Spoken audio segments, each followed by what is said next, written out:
ગૌમાતાના સન્માન અને રક્ષણના ઉમદા હેતુ સાથે સમગ્ર ભારતમાં ગૌ સન્માન આહવાન અભિયાનનો પ્રારંભ કરવામાં આવ્યો છે। આ અભિયાનના ભાગરૂપે સંતોના માર્ગદર્શન હેઠળ આગામી 7મી મેના કચ્છમાં આવેલી મામલતદાર કચેરી ખાતે એક વિશેષ પ્રાર્થના પત્ર સોંપવામાં આવશે।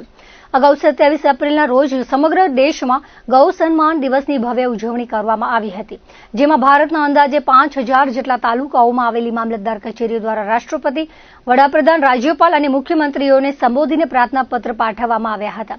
અભિયાન અંતર્ગત અત્યારે વિવિધ શહેરો અને ગ્રામ્ય વિસ્તારોમાં હસ્તાક્ષર ઝુંબેશ પણ ચલાવવામાં આવી રહી છે, જેમાં લોકો બહોળી સંખ્યામાં જોડાઈને પોતાનું સમર્થન જાહેર કરી રહ્યા છે।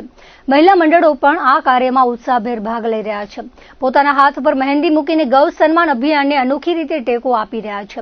સનાતની સમાજના તમામ લોકોને હસ્તાક્ષર અભિયાનમાં સહયોગ આપવા માટે નમ્ર અપીલ કરવામાં આવી છે।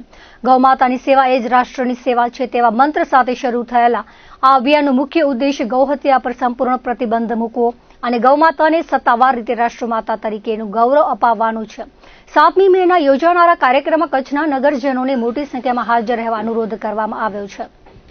કૃષ્ણ ભગવાનનો જ્યારે જન્મ થાય છે તો વાસુદેવ, નંદ બાબા આની આખી ટીમની આપણે ઝાંખી કાઢી હતી અને એનો જન્મોત્સવ ઉજવવામાં આવ્યો છે। પરમપિતા પરમેશ્વર શ્રી કૃષ્ણ ભગવાન જે છે એનું આપણા જીવનમાં મહાત્મ્ય ભગવાન શ્રી કૃષ્ણનું મહાત્મ્ય આપણા જીવનમાં ઉતારવા જેવું છે। ભગવદ્ ગીતાની જે રચના કરી છે પરમપિતા પરમેશ્વર શ્રી કૃષ્ણએ એ પણ આપણા જીવનમાં ઉતારવા જેવી છે। તો આ સંદેશો ભગવત કથા દ્વારા સમાજના છેવાડા સુધી પહોંચે એવું એક કાર્યનું અનુષ્ઠાન આ ભાગવત કથા દ્વારા સનાતન સંસ્કૃતિને પાછી ઉજાગર કરવા માટે અત્રે રાયમલધામ આશ્રમમાં રાખવામાં આવેલ છે। કથાના આયોજન માટે રાયમલધામ આશ્રમની બધા ટ્રસ્ટીઓ તથા કાર્યકર્તા ગૌ ભક્તોએ ખૂબ મહેનત કરી છે। કાર્ડ છપાવવાથી લઈ અને અત્યાર સુધીનો કાર્યક્રમ સફળ કરવા માટેના જે પ્રયત્ન છે, ભોજનથી લઈ અને બધી સંપૂર્ણ મંડપની ટોટલ વ્યવસ્થા સાથે એમાં આપણી ટીમે ખૂબ મહેનત કરી છે અને ખૂબ પરિશ્રમ કરી અને ભોજનમાં અને વ્યવસ્થામાં બધી રીતે સાત્વિકતા રહે એવું ધ્યાન રાખવામાં આવ્યું છે। અને આપણે જે ગૌ માતાની વાત કરીએ છીએ બધી જગ્યાએ આ આશ્રમમાં તો 110 ગૌ માતાઓ છે અને ધનેશ્વર શાસ્ત્રીજીનો મૂળ વિષય જ ગાય છે કે ગાય કેમ બચે, અને આ કથાનું આયોજન પણ સંપૂર્ણ ગૌ માતા માટે જ કરવામાં આવ્યું છે, ગૌશાળા માટે કરવામાં આવ્યું છે। તો એના માધ્યમથી આજે જે પ્રસાદ પણ દેવામાં આવે છે એ સંપૂર્ણ દેશી ગાયના ઘીમાંથી બનાવવામાં આવે છે અને ગાયનું દૂધ અને છાશ પણ ગાયની દૂધની બનાવવામાં આવે છે। એનું સંપૂર્ણ ધ્યાન રાખવામાં આવ્યું છે।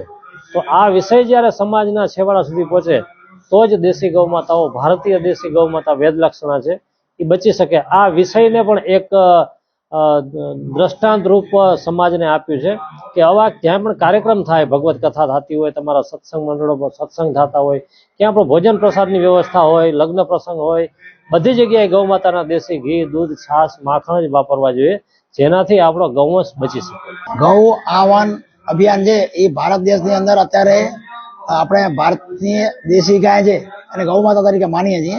તો અત્યારે ભારત દેશની અંદર આપણે ગાયની કતલ થાય છે અને ગાયને રાષ્ટ્રીય માતાનું સન્માન મળે એ બાબતનું આપણે એક મોટું અભિયાન ચાલુ છે કે ગાયની કતલ થતી બંધ થાય અને ગૌ માતાની સુરક્ષા, સન્માન અને સુરક્ષિત રહી શકે એની માટેનું વૃંદાવનના સંતો દ્વારા આપણે જાન્યુઆરી મહિનાથી એક આંદોલન ચાલી રહ્યું છે આખા ભારત દેશની અંદર।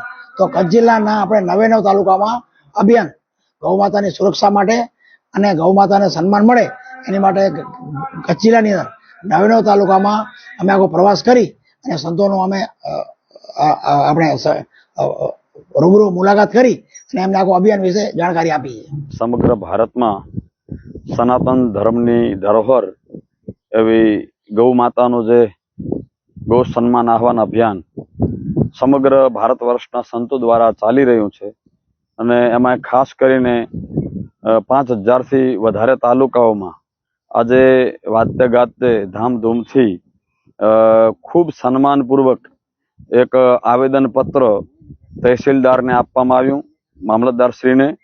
એ જ રીતે આગામી 7 તારીખના રોજ આપણા ગુજરાત રાજ્યમાં અને ખાસ કરીને કચ્છમાં જે 10 તાલુકાઓ છે એ 10 તાલુકાઓમાં ગૌ ભક્તો, સંતો દ્વારા અને સમગ્ર જે સનાતની ધર્મ પ્રેમી પ્રજા છે એના દ્વારા ગૌ માતાની રક્ષા માટે, ગૌ માતાની સેવા થાય અને ભારત વર્ષમાં ગૌ કતલ બંધ થાય અને ભારત વર્ષમાં ગૌ માતાને સંવૈધાનિક રીતે એને એક રાષ્ટ્રીય દરજ્જો પ્રાપ્ત થાય, રાષ્ટ્રમાતા બનાવવામાં આવે, રાષ્ટ્રદેવ બનાવવામાં આવે કે રાષ્ટ્રની ધરોહર તરીકે ગૌ માતાને સ્થાપિત કરવામાં આવે, એ માટે સમગ્ર જે ભારત વર્ષમાં ગૌ સન્માન આહવાન અભિયાન ચાલી રહ્યું છે એ અંતર્ગત આગામી 7 તારીખે ખાસ એક અપીલ કરું છું આપના દ્વારા કે સમગ્ર ભારતના સાધુ સંતોની સાથે, ગૌ ભક્તોની સાથે ભારત વર્ષની સનાતન પ્રજા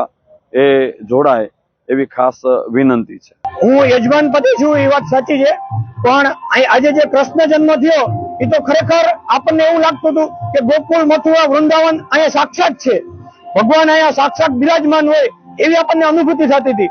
અને વાતાવરણ તમે જો એકદમ આધ્યાત્મિક વાતાવરણ બની ગયું હતું. એ જે બપોરના ટાઈમનું જે વાતાવરણ જોવામાં આવ્યું હતું એ એકદમ આધ્યાત્મિક વાતાવરણ હતું. સાધુ સંતો પણ બિરાજમાન હતા અને હજારોની સંખ્યામાં આજે ભોજન પ્રસાદ માણસોએ કર્યો છે અને 7 દિવસ ભોજન પ્રસાદ કર્યો છે. એના દાતા છે નારાયણભાઈ કરીને. નારાયણભાઈ મારા પરમ મિત્ર પણ છે, મારા આદરણીય પણ છે અને આ કથામાં એમનો ખૂબ ફાળો પણ એટલો છે. એવી જ રીતે અર્જુનભાઈ મારા મિત્ર છે, એ પણ આશ્રમની અંદર ટ્રસ્ટી છે અને એમનો પણ ખૂબ યોગદાન છે. એટલે આવા ટ્રસ્ટીઓને પણ હું નમન કરું છું. અને જો આ સનાતન પરંપરા આપણે ટકાવી રાખવી પડશે તો આવા લોકોની જ ખરેખર જરૂર છે. આ કાર્યક્રમ સક્સેસ જવા પાછળનું એક રીઝન છે કે આ કાર્યક્રમની જયારે શરૂઆત કરી ને ત્યારે આજથી 1.5-2 મહિના પહેલા એક મિટિંગ બોલાવવામાં આવી હતી અને એમાં દરેક ટ્રસ્ટીઓને, સેવાભાવી સંસ્થાઓને અને અલગ અલગ ગાંધીધામ, આદિપુરની આજુબાજુમાંથી બધા પદાધિકારીઓને બોલાવવામાં આવ્યા હતા અને એનો જે પ્રારંભ કર્યો કે આપણે ચૈત્રી નવરાત્રીની અંદર કથાનું આયોજન કરી છે. તો ખરેખર તો આશ્રમ તરફથી દરેક જગ્યાએ અલગ અલગ તીર્થધામમાં કથા થતી જ હોય છે, પણ આ લોકો એવું વિચાર્યું કે આપણે રાયમલધામ આશ્રમમાં જ કરી તો કેવું રહે. અને ખરેખર આ ટ્રસ્ટીઓ જે વિચાર્યું છે એ વિચાર એમનો સક્સેસ એવો ગયો છે કે હું 4 દિવસથી જોઉં છું. આજે કથાને 4 દિવસ પૂર્ણ થયા. 4 દિવસથી એટલું બધું સુંદર આયોજન અને પરફેક્ટ મેનેજમેન્ટ જેને આપણે કહી શકાય એવું આયોજન કરેલ છે